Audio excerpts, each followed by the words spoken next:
Alors, bonjour, Monsieur Péninia. Pouvez-vous, s'il vous plaît, m'en dire un peu plus sur vous? Bonjour Astrid, ça va bien? Mon nom c'est Penny Amelo. Moi je suis brésilien. J'ai 45 ans. J'ai commencé les arts martiaux à l'âge de 5 ans au Brésil. J'ai commencé avec la capoeira. C'est un sport très très traditionnel brésilien qui a développé pendant les périodes d'esclavage au Brésil. Et ça est devenu très très populaire partout au monde. Et à l'âge de 15 ans, j'ai commencé le jiu-jitsu brésilien aussi. Ça, c'est mes deux spécialités que moi je travaille présentement avec ces deux arts martiaux génial. Ça aide beaucoup pour sauver la planète, les sports. Super. Et donc, quels sont vos objectifs avec la capoeira et le jiu-jitsu brésilien? Ah, les objectifs, c'est toujours les mêmes depuis le début. C'est vraiment avoir un style de vie, c'est vraiment avoir un lifestyle, né, pour pouvoir vivre avec une passion, pour pouvoir vivre avec quelque chose de différent, quelque chose de vraiment cool qui peut aider beaucoup de monde à sortir de la zone de confort, en même temps sortir de la misère, en même temps sortir de, des endroits compliqués comme au Brésil, comme moi aussi, né, des quartiers un petit peu pauvres, violents. Alors, ça peut sauver beaucoup de monde à niveau psychologique. Les sports en général, en plus les arts martiaux des contacts comme le jiu-jitsu, la capoeira, c'est un autre sport aussi un petit peu différent, mais il y a des contacts. Et ça, ça permet que le monde euh, se sent dans un tribu, se sent dans un sentiment de partenariat, c'est partie de quelque chose. Alors, et c'est ça que moi j'essaie de montrer à tout le monde, c'est ça que j'essaie de passer mon apprentissage à travers le sport, mais avec cette mélange de la culture brésilienne, c'est très, très proche, c'est très, très accueillant. Et c'est pour ça que moi, je suis passionné d'essayer d'aider à tous et à toutes pour de, de montrer cet art merveilleux que c'est capoeira et jiu-jitsu brésilien. Mhm. Euh, donc là, aujourd'hui, vous êtes à Montréal. Et comment est-ce que vous avez pris connaissance de la communauté des arts martiaux et sports de combat de Montréal? La vérité, que quand je suis venu ici pour la première fois, c'était l'année 2000-2001. J'ai venu pour donner un séminaire de capoeira. Il y avait un ami qui habitait ici, de ma ville, au Brésil. Après ça, après le séminaire, on a fait un spectacle pour le Cirque du Soleil. Et c'est là que le Cirque du Soleil, il voulait que moi je fasse une audition pour travailler avec eux. Et 2002, je suis retourné ici pour faire l'audition. Et c'est comme ça que ça a commencé ma vie ici au Québec. Je commençais à avoir plus de contacts. Je commençais à faire des spectacles. Après ça, en 2003, j'ai décidé de déménager à Montréal pour habiter ici, pour essayer de vraiment de vivre de ma passion. Et à partir de 2003, j'ai déménagé aux États-Unis. Je travaillais avec beaucoup de spectacles aussi là-bas. Je travaillais dans un centre culturel et des sports olympiques à Lake Placide. Et tout de suite, en 2004, j'ai pris la décision de déménager officiellement au Québec, à Montréal, parce que j'ai eu beaucoup plus d'opportunités ici que là-bas. Et ma femme aussi, à l'époque, on était en couple, mais ça m'a attiré un petit peu plus l'attention de Montréal, d'habiter ici, parce que c'est une ville très, très, très culturelle et accepte super bien la culture brésilienne. Alors, depuis que j'ai déménagé ici, je travaillais beaucoup avec les cirques, mais après ça, le contrat est tombé et moi, j'ai ouvert mon école de capoeira et de jiu-jitsu et ça marchait super bien. Et depuis ce temps-là, c'était juste le succès. Moi, je peux pas rien dire. Le Québec et Montréal m'ont accepté vraiment des bras ouverts et c'était ma deuxième maison. Super. C'est une belle histoire. Euh, et donc, vous avez dit que vous avez commencé en faisant aussi des spectacles pour le Cirque du Soleil. Ça, c'est des spectacles de capoeira. Ouais, c'est toujours lié avec la capoeira. Hein? Mhm. Mais quand tu travailles avec les cirques, tu peux devenir n'importe quoi. Hein?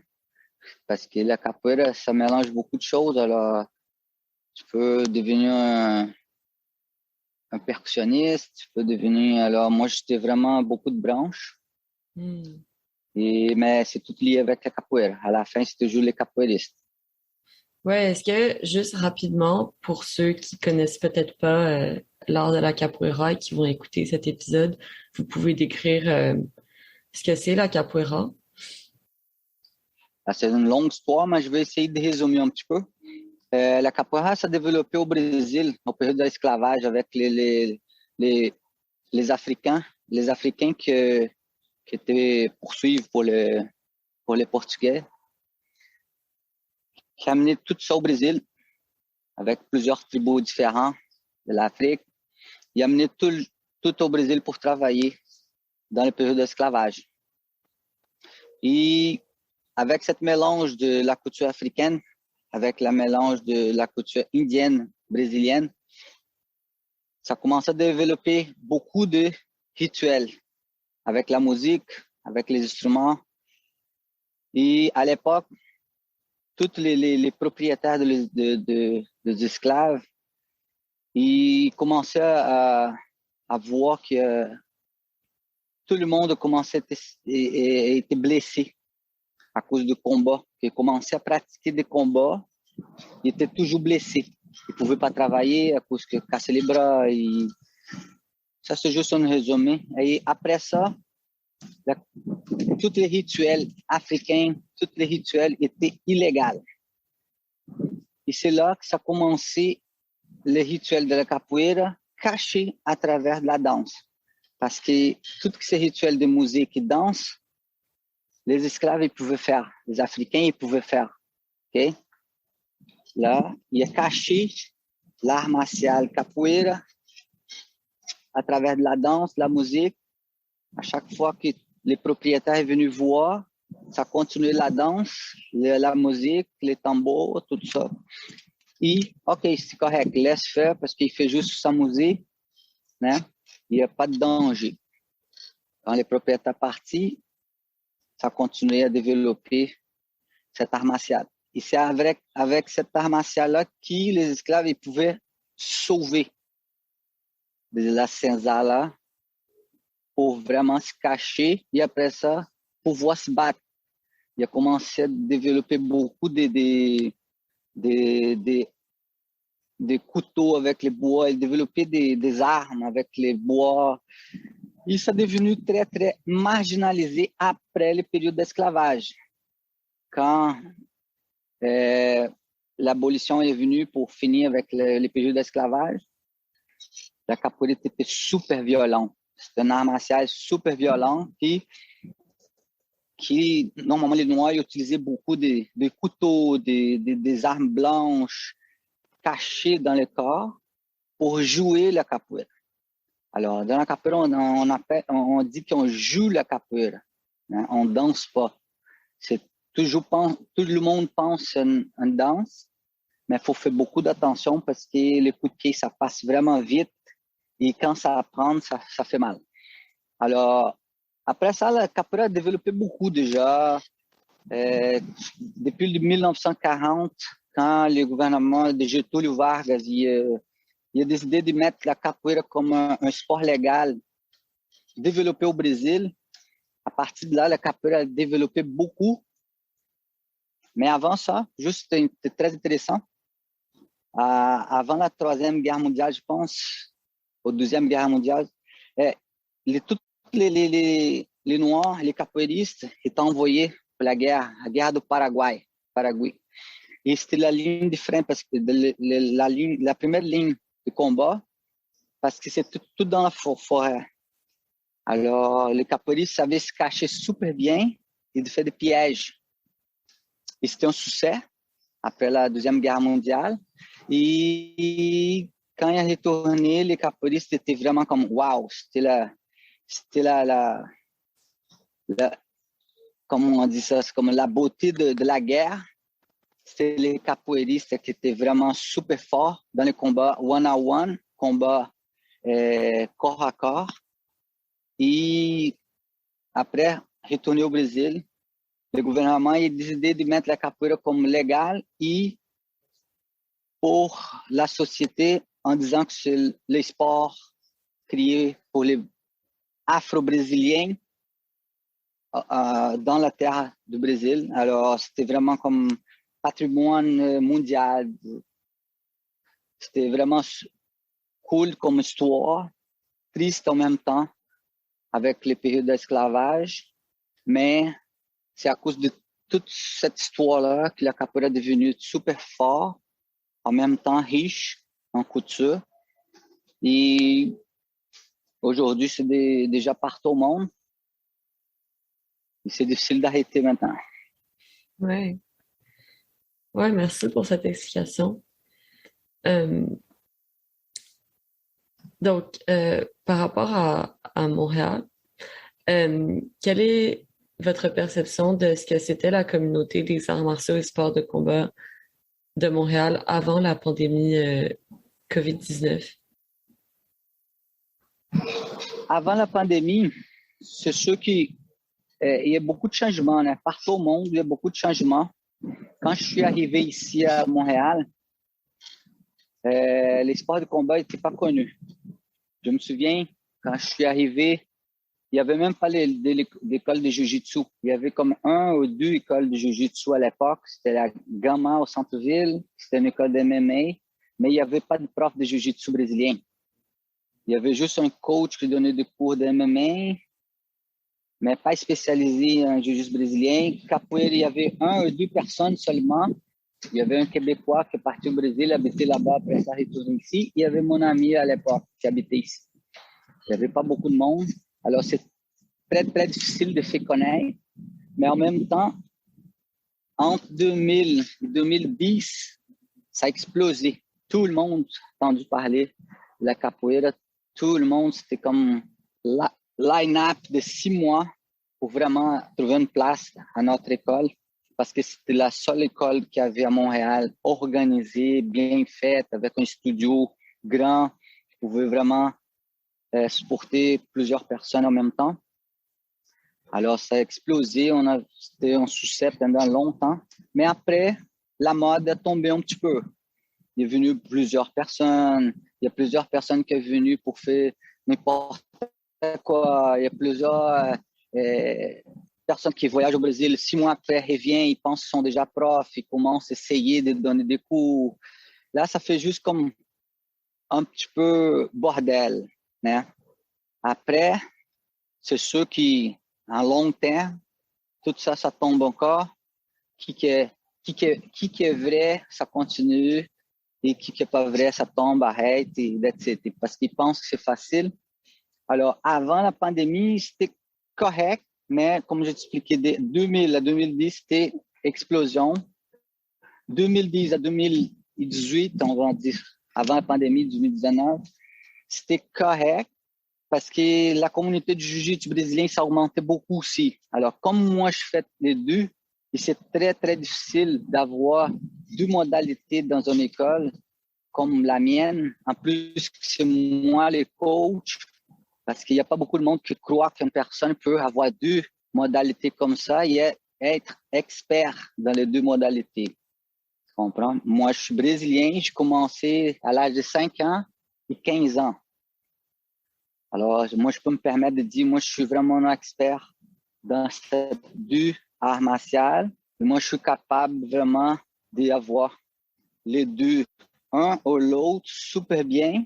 Si ça tombe la capoeira, je joue ça ça va aller super bien parce que moi, je fais juste replacer la capoeira pour le jiu. Et même chose, si moi, je n'ai pas le jiu, moi, je fais replacer pour la capoeira et ça va marcher super bien.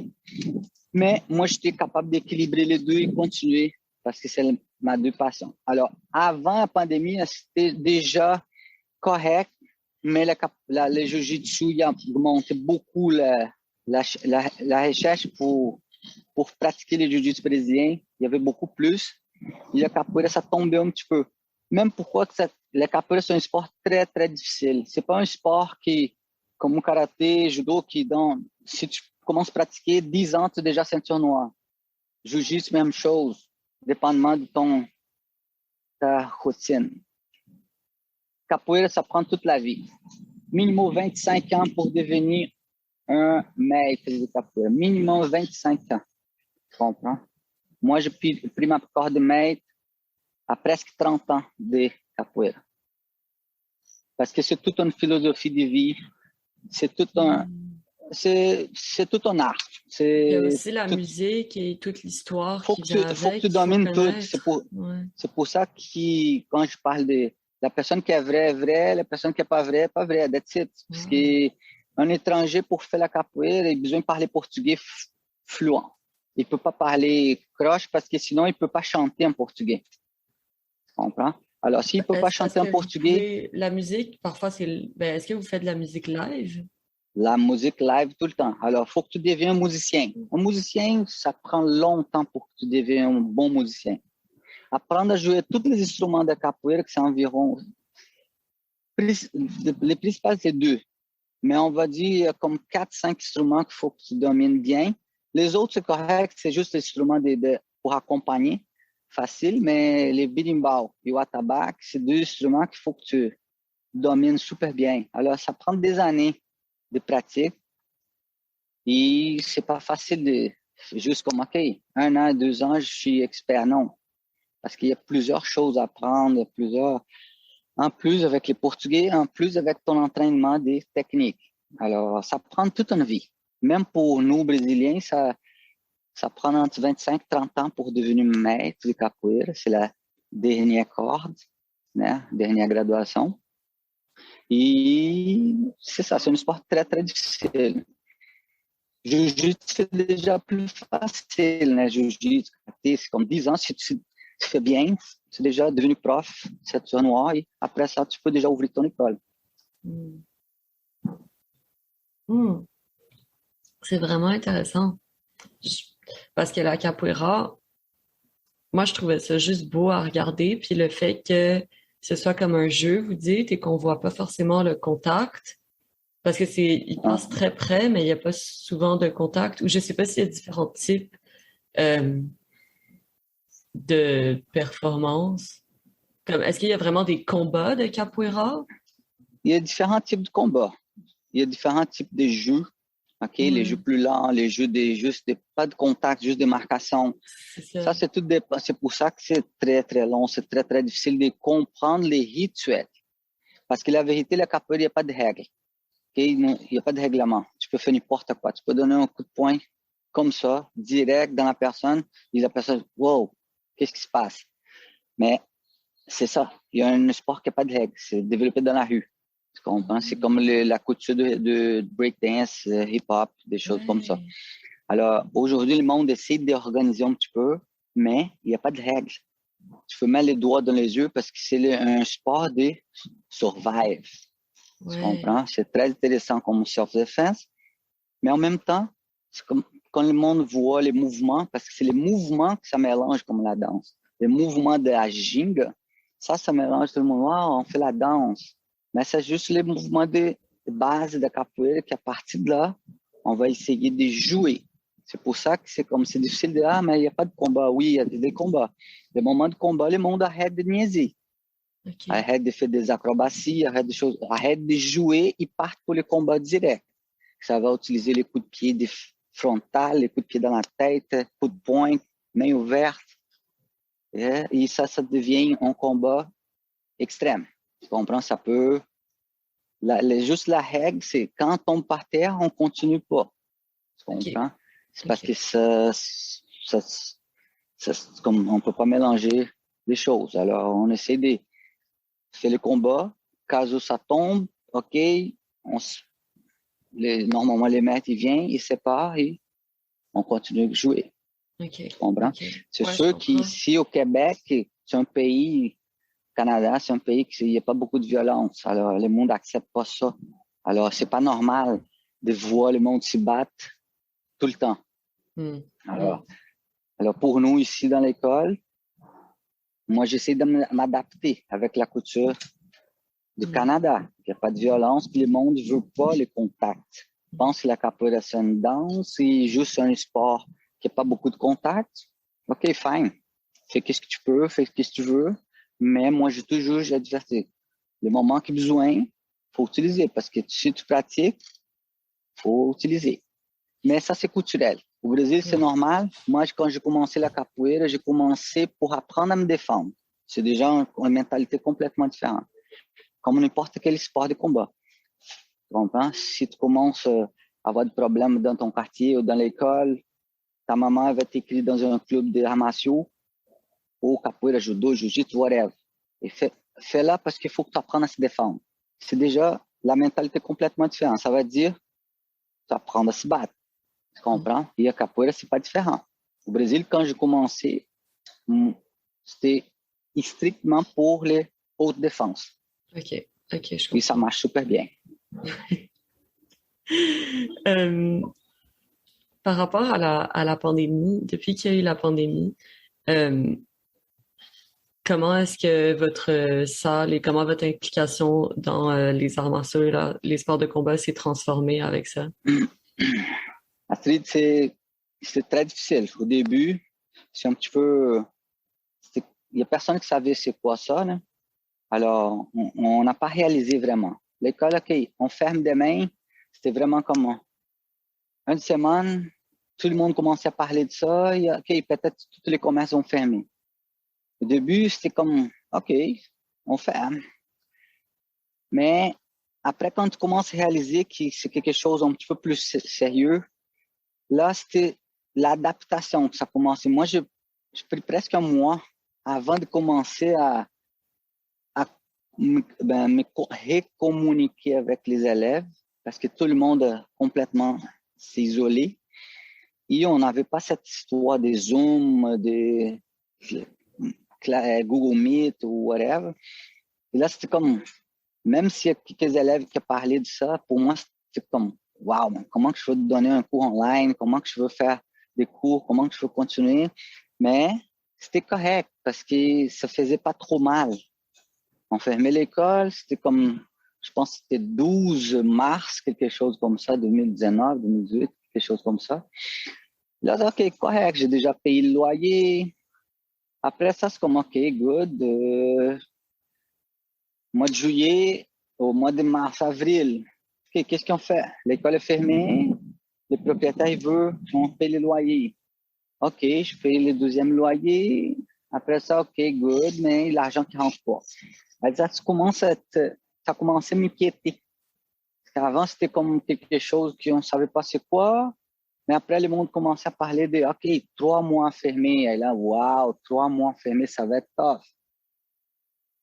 Et ça a commencé cette adaptation, de savoir qu'est-ce que je veux faire, comment je veux payer le loyer, comment que je veux vivre, parce que après 17 ans ici, j'ai pas vaincu aucune chose, même au Brésil, j'ai pas vaincu quelque chose comme ça dans ma vie.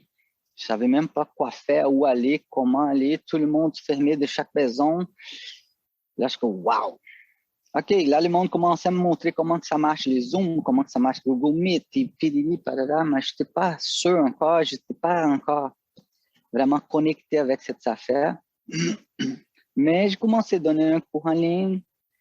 Là, je veux, OK, il y a plein de monde qui veut. Ça commençait super bien. J'avais comme 50, 60 personnes online. On a fait workshop online. On a invité des amis au Brésil pour donner des cours. Mais c'était très difficile parce qu'il n'y a personne qui savait comment vraiment fonctionne cette plateforme. Et en même temps, il n'y a pas de contact, il n'y a pas de vie, il n'y a pas d'émotion. C'est vraiment comme toi derrière d'un écran avec tout le monde qui te fait juste comme comment que je peux corriger, comment que je peux arrêter, comment que je veux, tu comprends? C'est tout un petit peu croche. Après ça, on a commencé, OK, ça commence à aller bien. Je commence, OK, maintenant, il faut que je m'adapte. Si je veux continuer avec l'école, si le monde veut m'aider à supporter l'école, il faut que moi je m'adapte, il faut que moi je donne tous les cours en ligne. C'est un désastre horrible. Les cours pour les enfants de 4 ans en ligne, oublie ça. Oublie ça. C'est comme 15 enfants devant toi dans un écran. Ça fait juste comme bordel. Tout le monde court partout, tout le monde touche dans l'écran, tout le monde essaie de faire juste comme, oh my God, qu'est-ce que je fais ici? Là, tu commences à regretter. Là, tu commences à être moins patiente à cause de la pandémie, à cause du confinement. Là, ça commence à être... Là, tu commences à jouer dans ta tête. 3, 4 mois plus tard de la pandémie, ça commence à jouer dans ta tête. Ça commence à jouer. OK, on ouvre l'école.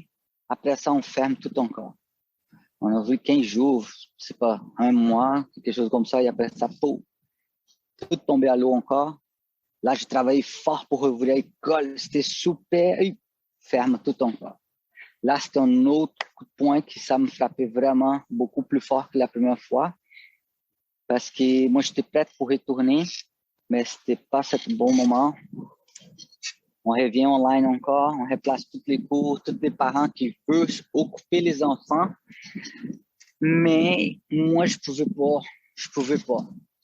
Là, tu fais juste voir ton école tomber. À chaque semaine, à chaque 15 jours, tu vois juste comme on commence à avoir 60, 70. Après le deuxième confinement, ça tombe à 30, 25. Aí tu commences à s'inquiéter. Aí tu coupes les cours d'enfants, tu coupes les cours d'adolescents. Jiu-jitsu, ça marche plus parce que le monde, il n'y a pas de contact. Moi, j'ai essayé de m'adapter avec les choses, avec les bobbies, chaises, tout ça. Là, je suis rendu compte que é impossible de donner des cours online. Les mondes sont tannés de faire des push-ups, des burpees et des mouvements. Moi, j'ai créé beaucoup des outils avec les chaises, mais après, ça n'a pas marché. C'est juste comme ça est devenu répétitif. Même moi, je n'étais pas content de donner des cours en ligne. Capoeira, c'est beaucoup plus facile parce qu'il y a beaucoup de choses que tu peux faire individuelles. Même aujourd'hui, c'est beaucoup plus facile de donner des cours de capoeira en ligne. Et là, je m'adaptais super bien avec la plateforme et je suis devenu vraiment expert avec les cours online. Là, j'ai fait mon programme online, les cours de formation de débutants en ligne. C'est accessible à tout le monde peut acheter ce programme. Ça coûte pas cher. Pour le monde qui veut apprendre, c'est 10 cours en ligne, déjà registrés dans une plateforme. Et là, j'ai commencé à créer beaucoup de choses. Et c'était beaucoup plus facile pour la capoeira, mais juste pour les adultes. Adolescents, c'était difficile. Les adolescents, ils ne voulaient pas. Garder cette motivation, c'était très difficile. Pour les adultes, moi, j'étais capable de garder la motivation, mais après ça, ça commençait à jouer dans la tête de tout le monde dans la pandémie. Il y a plusieurs qui sont tombés en dépression.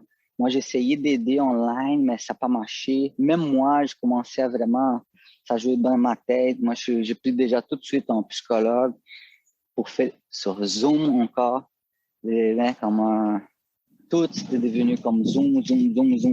Et oh my God, quand est-ce que ça va finir? Après, l'école ouvre. Moi, j'étais prête encore pour ouvrir. 15 jours après, et ferme tout encore. Là, c'était juste un game. Il n'y avait pas de fin. Alors, j'ai complètement baissé mon bras et tout lâché. Là, j'ai dit, OK, guys, je donne 1 fois ou 2 fois par semaine de capoeira. Qui veut? That's it. Moi, je vais être là. Je vais être super motivé pendant cette journée-là. Mais après ça, compte pas sur moi. Moi, j'ai besoin d'aide aussi. J'ai besoin d'aide psychologique. J'ai besoin d'aide. J'ai besoin d'énergie. J'ai besoin d'occuper de mes enfants. J'ai besoin de m'occuper de ma maison. J'ai besoin d'occuper de moi. Et c'est ça que j'ai fait. Pendant toute la pandémie, j'ai vraiment m'occupé de moi. J'ai fait beaucoup de cours en ligne, de gestion d'académie. J'ai fait de gestion j'ai fait plein de cours pour savoir comment gérer mieux l'Internet, plein de choses que moi, j'avais pas de temps. Et là, pendant la pandémie, mais tout ça tombé. De 350 élèves, je suis tombé à 5. À la fin, c'était comme ça. J'avais 5 élèves. Il y a des journées qu'il n'y avait personne. Moi, j'étais tout seul. Je m'entraînais comme même. persistance, résilience. J'étais là, j'ai fait mon travail tout seul, des fois avec mes enfants, et that's it. Mais c'était dur, c'était super dur à la fin. Et comme ça, là, je commençais mon studio de zéro. Mon école, c'est parti de zéro. Alors, de 350 à 0 élèves. Wow. Et c'est fou, là, ce qui s'est passé.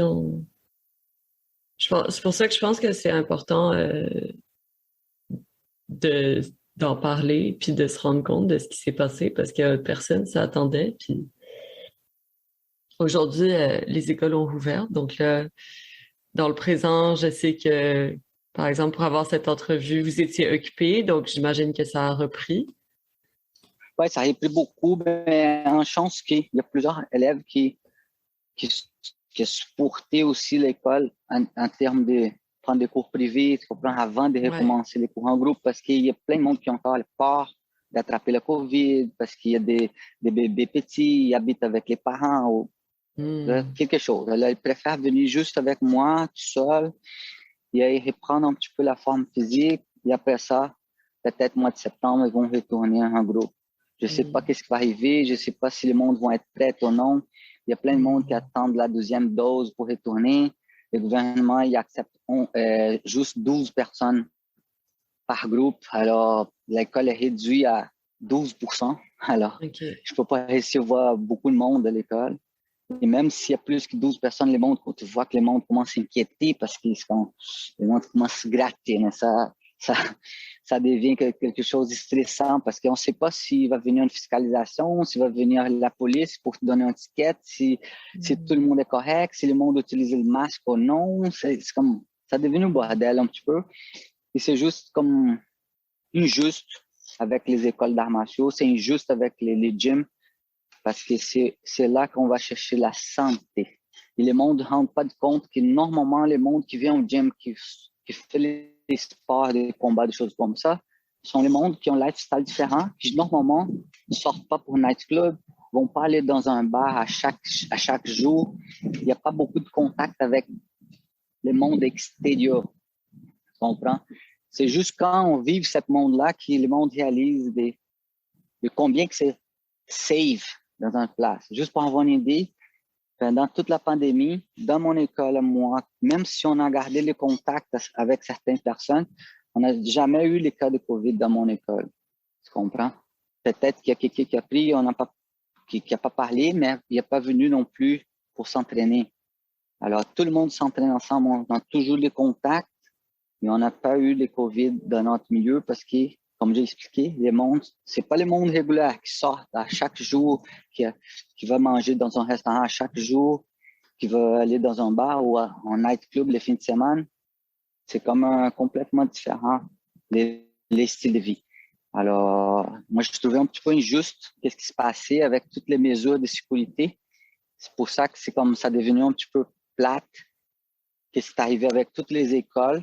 Et après ça fait juste tuer le business.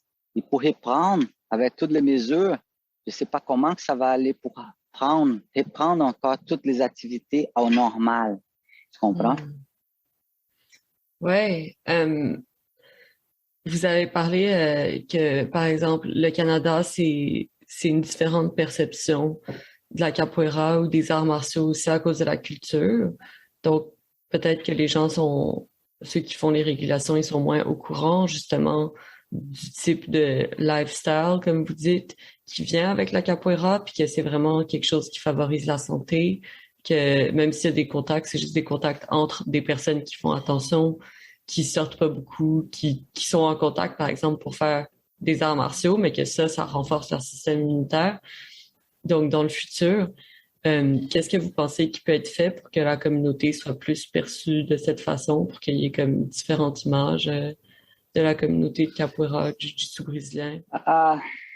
C'est compliqué de dire parce que je sais pas, c'est pas juste la communauté. Je pense que ça c'est mon opinion personnelle.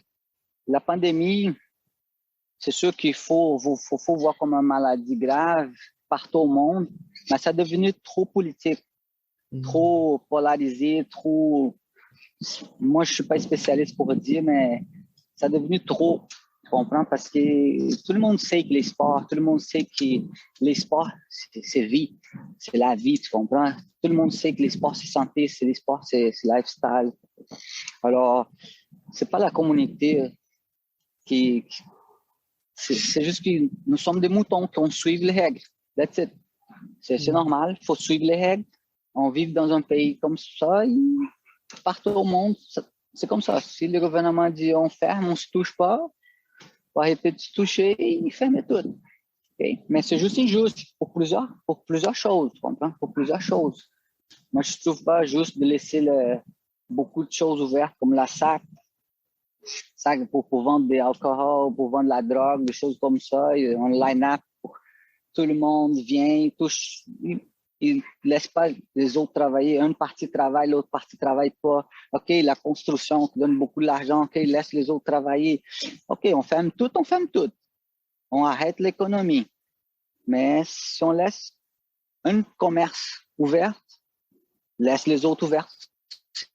Avec restriction, mais on peut pas dire ça c'est pas bon, ça c'est bon, ça c'est correct, ça c'est pas correct, parce que tous les spécialistes ils se trompent tout le temps. Alors moi je suis pas spécialiste, je peux pas juger, moi je suis pas ici pour juger personne. Mais quand un spécialiste dit qu'il faut que tu fasses ça, mais quand tu vois les commerces, les Carrefour Laval ouverts, ça te fait OK, il y a quelque chose ça marche pas. Parce que s'il faut fermer les restaurants, il faut fermer les Carrefour Laval. On ne peut pas laisser les Carrefour Laval ouverts et fermer les restaurants, les gyms, des choses comme ça. Alors, il y a quelque chose, ça ne marche pas. Quelque chose lié avec l'argent, politique, tout mélangé dedans, qui on ne sait pas et que la société devient des moutons. On suit les règles. That's it. OK. Pour finir, vous avez accepté de répondre à une question sur la légalisation des compétitions amateurs de sport de combat non olympiques. Donc, en ce moment, par exemple, le kickboxing, le muay thai, les arts martiaux mixtes et le jiu-jitsu sont pas officiellement légalisés à Montréal et au Québec au niveau amateur. Qu'est-ce que vous en pensez de ça? Et je ne sais pas s'il pourrait y avoir des combats de capoeira ou des compétitions amateurs de capoeira aussi. Vous pouvez peut-être... Capoeira, je veux parler pour la capoeira et jiu-jitsu. Okay? Oui, c'est ça. Ces deux sports-là qui viennent du Brésil. Le jiu-jitsu, c'est beaucoup plus organisé que la capoeira. Capoeira, c'est loin encore de s'organiser. Mais capoeira, on peut se cacher avec la danse. D'accord? Là, ça rentre pas dans les sports de combat. Alors, il y a déjà que ça n'existe pas de compétition officielle parce qu'il n'y a pas une fédération mondiale qui organise quelque chose parce que c'est un sport libre. C'est libre expression. S'il y a quelqu'un qui maintenant, si toi, tu veux être spécialiste en capoeira demain, tu peux devenir spécialiste de capoeira demain, tu peux mettre une école de capoeira, il n'y a personne qui va te chaler, juste la communauté qui va lancer les roches dans les réseaux sociaux, mais après ça, il n'y a personne qui peut faire rien parce qu'il n'y a personne qui sait si tu es professionnel ou non, si tu sais donner des cours ou non, si tu es spécialiste ou non, si tu as un diplôme ou non, parce qu'il n'y a pas une fiscalisation pour ça. Comme c'est pour ça que moi je te dis au début que ça est devenu un bordel parce que tout le monde est devenu spécialiste comme ça. Jiu-jitsu brésilien, c'est presque pareil. Ici, en plus, parce qu'au Brésil, avant la ceinture noire, je vois personne qui donne des cours, qui ouvre une école de jiu-jitsu. Ici, il y a partout les ceintures bleues qui donnent des cours de jiu-jitsu partout. Mais c'est pas moi qui juge. Mais quand même, il y a déjà une fédération organisée, super bien faite. Mais c'est les Brésiliens qui prennent soin. C'est la famille Grace. D'accord? Les précurseurs du jiu-jitsu brésilien au Brésil. Quand on parle de sport olympique, quand on parle des sports, de combat légal, non légal ici au Québec, c'est très difficile parce que ça devient encore politique, l'argent. D'accord? Tout le monde va avoir le contrôle. Tout le monde va avoir le contrôle parce que c'est rentable. C'est rentable pour tout le monde. Je comprends le côté organisation, mais une fois que ça devient un sport olympique ou quelque chose comme ça, je pense que la famille Grace ou les juges brésiliens, ils perdent le contrôle de toute l'organisation parce qu'il va y avoir un comité olympique et c'est sûr que ça va être pas les Brésiliens. Tu comprends ça? C'est sûr et certain. C'est pour ça que c'est un sport brésilien qui est développé au Brésil qui on garde vraiment comme faut. Moi, je trouve que c'est correct ça.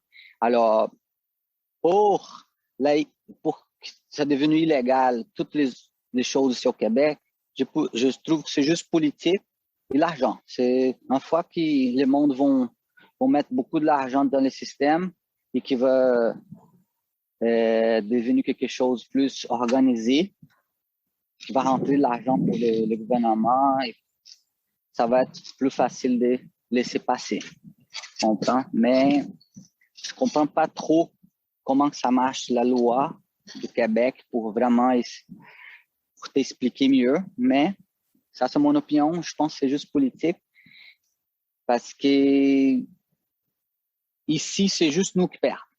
Avec toute cette chose-là, c'est juste les athlètes qui perdent. Une fois qu'il n'y a pas de compétition, les niveaux ils restent stables. Ça monte vraiment de petit à petit. Et parce que c'est dans la compétition qu'on va voir les niveaux des athlètes et c'est la motivation que les athlètes ils vont voir pour vraiment pouvoir continuer à évoluer. On comprend? Alors, je pense que c'est juste nous qui perdons parce que toutes les gouvernantes qui sont pas d'accord avec ça, qui n'est pas d'accord avec les compétitions, c'est parce qu'ils comprennent rien de tous les bénéfices que peut avoir la société, pour voir les athlètes. Tu comprends? Et les résultats, on va voir futur. Tu comprends? C'est à long terme.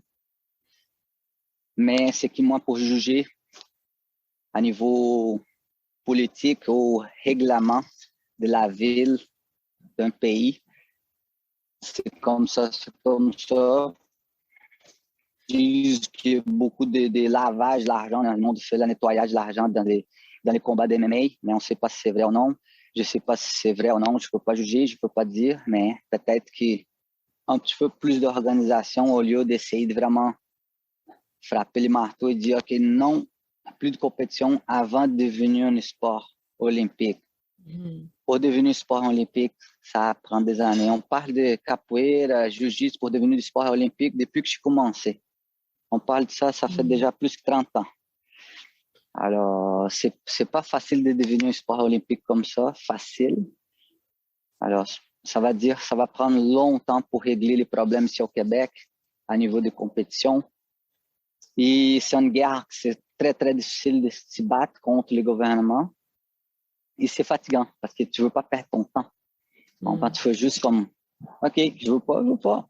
Malheureusement, si le monde veut compétitionner, il faut sortir de Québec, aller ailleurs pour compétitionner et développer. C'est plate, mais c'est la vie.